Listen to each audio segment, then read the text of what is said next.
Asian cup বাছাইয়ের গুরুত্বপূর্ণ ম্যাচে মাঠে নামার আগে অবশেষে প্রীতি ম্যাচ খেলার জন্য প্রতিপক্ষ খুঁজে পেয়েছে বাফুফে।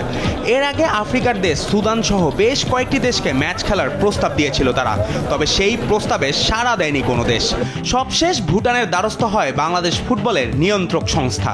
তাতে শর্ত সাপেক্ষে রাজি হয় দক্ষিণ এশিয়ার এই দেশটি। বাফুফে ভুটানকে 5 জুন ম্যাচ খেলার জন্য আমন্ত্রণ জানিয়েছিল, তবে ভুটান জানিয়েছে একদিন আগে অর্থাৎ 4 জুন খেলতে রাজি তারা।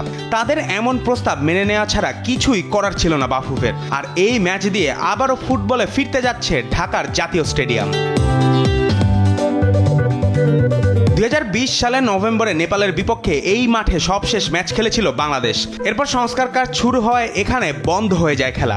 এরই মাঝে গত বছর সরকার পরিবর্তনের পর বঙ্গবন্ধু জাতীয় স্টেডিয়াম থেকে নাম বদলে জাতীয় স্টেডিয়াম করা হয়। ভুটান ম্যাচের পর সিঙ্গাপুরের বিপক্ষেও ম্যাচটি অনুষ্ঠিত হবে এই মাঠেই। বাংলাদেশ প্রীতি ম্যাচ খেলার জন্য বরাবরই বন্ধু দেশ ভুটান। আগেও দেখা গেছে প্রীতি ম্যাচের জন্য প্রতিপক্ষ খুঁজে না পেলে ভুটানের দ্বারস্থ হয় বাফুফে। 2024 সালে মোট 4টি প্রীতি ম্যাচ খেলেছে বাংলাদেশ, যার মধ্যে 2টি ছিল ভুটানের বিপক্ষে। একটিতে জিতলেও আরেকটিতে হার নিয়ে মাঠ ছেড়েছিল জামাল ভুঁইয়ার দল। জুবাইর নূর, স্পোর্টস ডেস্ক, দেশ টিভি।